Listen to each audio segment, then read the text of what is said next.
റസൂലുള്ളാഹി സ്വല്ലല്ലാഹു അലൈഹി വസല്ലമ തങ്ങൾ വളരെ ഗൗരവത്തിൽ നമ്മെ പഠിപ്പിച്ചിട്ടുള്ള വിഷയമാണിത്. എന്നിട്ട് പറഞ്ഞു, വൽയഷ്ഹദ് അദാബഹുമാ ത്വായിഫത്തും മിനൽ മുഅ്മിനീൻ. മുഅ്മിനീങ്ങളിൽ നിന്ന് ഒരു വിഭാഗം ആളുകൾ ഈ ശിക്ഷയ്ക്ക് സാക്ഷികളാകണം. തിന്മ ചെയ്യുന്ന ആളുകളുടെ മുമ്പിൽ വെച്ച് ശിക്ഷ കൊടുത്താൽ അതിനവർക്ക് അത്ര വലിയൊരു അപമാനം തോന്നൂല. നേരെ മറിച്ച് നല്ല ശുദ്ധരായ മുത്തഖീങ്ങളായ ആളുകളുടെ മുമ്പിൽ ഒരു പാപിയെ കൊണ്ടുവന്ന് വെച്ചാൽ ആ പാപിക്ക് അത് അപമാനമാണ്. ഇതൊക്കെ മനസ്സിലാക്കുന്നത്, ഇതൊക്കെ അല്ലാഹു പഠിപ്പിക്കുന്നത് ഈ തെറ്റിന്റെ ഗൗരവം എത്രയാണ് എന്ന് പറഞ്ഞതാണ്. ഒന്നാമത്തെ ലക്ഷ്യം അതാണ്. രണ്ടാമത്തെ എന്തിനാണെന്ന് മഹാനായ ഇബ്നു കസീർ റഹ്മത്തുള്ളാഹി അലൈഹി അവിടുത്തെ തഫ്സീർ രേഖപ്പെടുത്തിയിട്ടുള്ള ഒരു സംഭവം എന്തൊരു അത്ഭുതമാണ്. വലയഷ്ഹദ അദാബഹുമാ ത്വായിഫത്തും മിനൽ മുഅ്മിനീൻ. ഒരു വിഭാഗം മുഅ്മിനീങ്ങൾ അതിന് സാക്ഷിയാവണമെന്ന് പറഞ്ഞാൽ ലിദുആഇഹിം ലഹു ബിൽമഗ്ഫിറ. ഈ മനുഷ്യന് വേണ്ടി പാപമോചനത്തിന് മുഅ്മിനീങ്ങളായ ആളുകൾ ദുആ ചെയ്യും.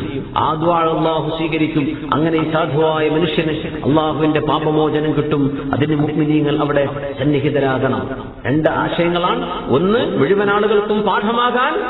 പിന്നെ ആ ശിക്ഷ നടപ്പാക്കപ്പെടുമ്പോൾ അവൻ അപമാനം തോന്നുന്ന രീതിയിലാവാൻ. മൂന്നാമത്തേത്, അയാൾക്ക് മഗ്ഫിറത്തിന് വേണ്ടി ദുആ ചെയ്യാനാണ്. മുഅ്മിനീങ്ങൾ വേണം എന്ന് അല്ലാഹു പറയാൻ കാരണം വലയഷ്ഹദ അദാബഹുമാ ത്വായിഫത്തും മിനൽ മുഅ്മിനീൻ. സുബ്ഹാനല്ലാഹ്. അല്ലാഹു തആല അടുക്കരുത് എന്ന് പറഞ്ഞ ഒരു വിഷയമാണ്.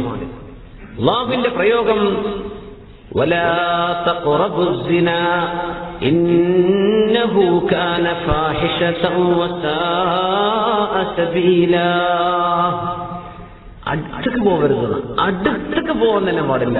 മദ്യപാനത്തെ സംബന്ധിച്ചു പോലും മറ്റൊരു തെറ്റിനെ സംബന്ധിച്ചും ഇങ്ങനെ അല്ലാഹു പ്രയോഗിച്ചിട്ടില്ലെന്ന് മുഫസ്സിരീങ്ങൾ പറയുന്നു. വലാ തഖറബു സിന, വ്യഭിചരിക്കരുത് എന്നല്ല അല്ലാഹുവിന്റെ അടുക്കരുത് എന്ന ആ ഭാഗത്തേക്ക് അടുക്കരുത്. സുബ്ഹാനല്ലാഹ്. അതിലേക്ക് ഏതെല്ലാം പ്രേരകങ്ങളാണോ അതിലേക്ക് പോലും അടുക്കരുത്. ഇത് അല്ലാഹുവിന്റെ നിയമമാണ്. സുബ്ഹാനല്ലാഹ്.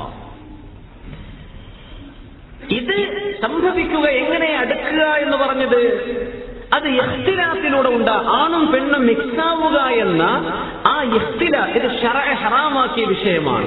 ആണുങ്ങളും പെണ്ണുങ്ങളും മിങ്കിളായി ജീവിക്കുക, അല്ലെങ്കിൽ ഏതെങ്കിലും ഒരു സ്ഥലത്ത് ഒരു മറയില്ലാതെ ഒരു ഹിജാബില്ലാതെ ആണും പെണ്ണും കൂടിക്കലർന്ന് ഒരുമിച്ച് നടക്കുകയോ സ്പർശനം പോലെയുള്ള സംഗതികൾ ഉണ്ടാവുകയോ ചെയ്യുന്ന സാഹചര്യം ശറഇൽ ഹറാമാണ്. വിവാഹത്തിന്റെ സമയത്തൊക്കെ ശ്രദ്ധിക്കണം. നമ്മൾ ഈ വിഷയം മനസ്സിലാക്കിയിടം മുതൽ അള്ളാഹുവിന്റെ മുമ്പിൽ ഉത്തരവാദികളാണ്. നമ്മുടെ വീട്ടിലൊരു കല്യാണമോ ഒരു സദ്യയോ നടക്കുന്ന സമയം അന്യരായ മഹറമീങ്ങളല്ലാത്ത ആളുകൾ വന്നു ചേരുന്ന ഒരു പരിപാടിയാണെങ്കിൽ അവിടെ പെണ്ണുങ്ങൾക്ക് സെപ്പറേറ്റ് വഴിവെച്ചു കൊടുക്കണം, ആണുങ്ങളും പെണ്ണുങ്ങളും കൂടിക്കലരാതെ. അങ്ങനെ ഒരു കൂടിക്കലർച്ചക്കോ ഹറാമിന് എന്തെല്ലാം സാധ്യതകളുണ്ട്. നമ്മൾ പറഞ്ഞു, ഹറാമെന്ന് പറഞ്ഞാൽ കണ്ണുകൊണ്ടുള്ള നോട്ടമാണ്, അല്ലേ? കാതുകൊണ്ടുള്ള കേൾക്കലാവാം, സ്പർശനമാകാം, സംസാരമാകാം, ഇതൊക്കെ ആവാം. സുബ്ഹാനല്ലാഹ്, അതൊക്കെ സിനയാണ്. പക്ഷേ വൽഫർജു യുസബ്ബിഹു ഔ യുകദ്ദിബുഹു, കബീറത്തുകളിൽ വൻപാപമാണെന്ന് അല്ലാഹുവിന്റെ റസൂൽ പറഞ്ഞ പാപം അത് സംഭവിച്ചില്ലെങ്കിൽ പോലും ബാക്കിയും സിന തന്നെയാണ്.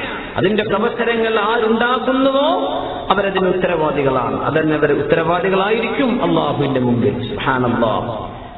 അല്ലേ? ആണും പെണ്ണുമൊക്കെ കൂടിക്കാനും നമ്മൾ പ്രത്യേകം ശ്രദ്ധിക്കണം. ജ്യേഷ്ഠന്റെ ഭാര്യ അനുജന് കാണാൻ പറ്റുമോ?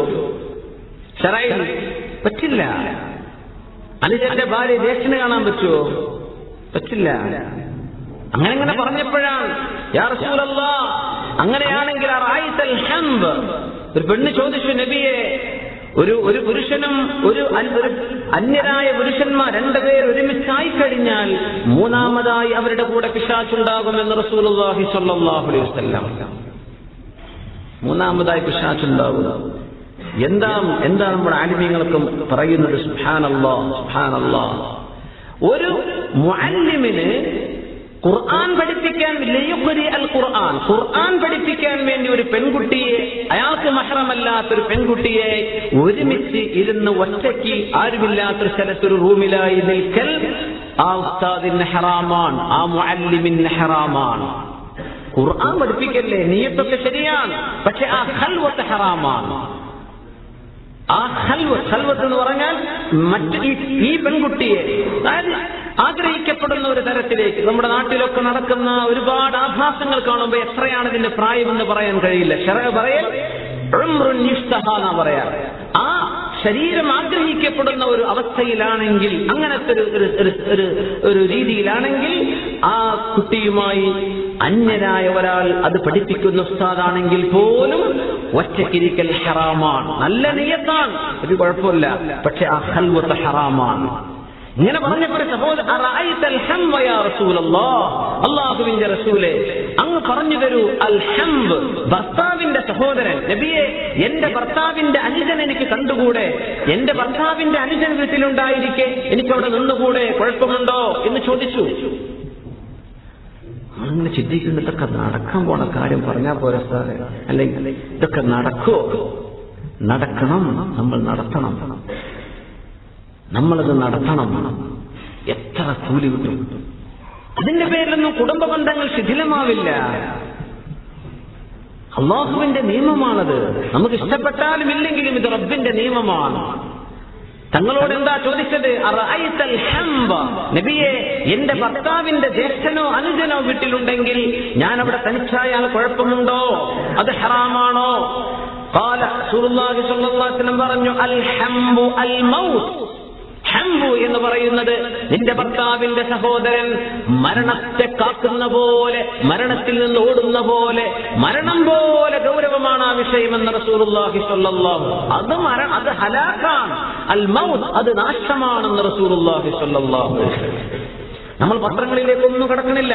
പത്രവാർത്തകളൊന്നും പറഞ്ഞ് മുഅ്മിനീങ്ങളായ ആളുകളുടെ മനസ്സ് വേദനിപ്പിക്കരുത് എന്ന് എനിക്ക് അതിയായ നിർബന്ധമുണ്ട്. സമൂഹത്തിൽ ആരൊക്കെയോ ചെയ്യുന്ന പണി, അവരൊരു അബ്ദുറഹ്മാനാണല്ലോ, അവരൊരു ഹംസയാണല്ലോ എന്ന് പറഞ്ഞ് മുഅ്മിനീങ്ങളായ ആളുകളുടെ മനസ്സിനെ വേദനിപ്പിക്കേണ്ടതില്ല. നമ്മുടെ കുടുംബങ്ങളിൽ അത് സംഭവിക്കാതിരിക്കാൻ ശ്രമിക്കുക. നമ്മുടെ ജീവിതങ്ങളിൽ, നമ്മുടെ മഹല്ലത്തുകളിൽ അത് നടക്കാതിരിക്കാൻ പരിശ്രമിക്കുക. അറഅയ്ത അൽ ഹംബ്, എന്താ നബിയെ ഭർത്താവിന്റെ സഹോദരൻ? അൽ ഹംബു അൽ മൗത്ത്, ഭർത്താവിന്റെ സഹോദരന് ജ്യേഷ്ഠന്റെയോ അനുജന്റെയോ ഭാര്യയെ ജ്യേഷ്ഠാനുജന്മാർ കാണുന്നത് സുബ്ഹാനല്ലാഹ് അൽ മൗത്ത്, അത് നാശമാണ്, അത് മൗത്താണെന്ന് റസൂലുള്ളാഹി സ്വല്ലല്ലാഹു അലൈഹി വസല്ലം. ഇവിടുന്ന് മനസ്സിലാക്കണം എങ്ങനെയാണ് ഇഖ്തിലാഫ്, എങ്ങനെയാണ് ഒന്നിച്ചാവുക, ഒരുമിച്ചായിരിക്കുക. ഹറാമായ രീതിയിൽ ഖൽവത്ത് അല്ലാഹു തആല ഹറാം, അതാണ് ലാ തഖറബു, അടുക്കല്ലേ എന്ന് പറഞ്ഞതിന്റെ അർത്ഥം അതാണ്. ഒന്നും ചെയ്തില്ല, ഓക്കെ, ഒന്നും ചെയ്തില്ല, പക്ഷേ ഇത് അടുക്കലാണ്, വേണ്ട. ലിഫ്റ്റ് ഓണായിരിക്കുന്ന നിങ്ങളൊരു പെണ്ണും കയറാൻ, ആ പെണ്ണ് പോയിക്കോട്ടെ, നീ അടുത്ത ട്രിപ്പിൽ പോയിക്കോ, ഇല്ലെങ്കിൽ കോണി കയറി പോയിക്കോ, നിനക്കതാണ് ഹൈറ്. നീയും ഒരു പെണ്ണും ഒറ്റ ലിഫ്റ്റിൽ പോവല്ലേ, നിന്റെ മഹറമല്ലാത്ത ഒരാളിന്റെ കൂടെ. മഹറമല്ലാത്ത ഒരാളിന്റെ കൂടെ യാത്ര ചെയ്യാൻ പറ്റില്ലല്ലോ. നമ്മൾ ആകെ ശ്രദ്ധിക്കുക ഹജ്ജിനും ഉംറക്കും പോകുമ്പോഴാണ്. അത് മാത്രമാണോ യാത്ര? അല്ല, യാത്രകളിലൊക്കെയും ഇത് ബാധകമല്ലേ? ഒരു മഹറമില്ലാതെ ഒരു പെണ്ണിന് ഒറ്റയ്ക്ക് യാത്ര ചെയ്തുകൂടാ, ഇത് ശറഇന്റെ നിയമമല്ലേ?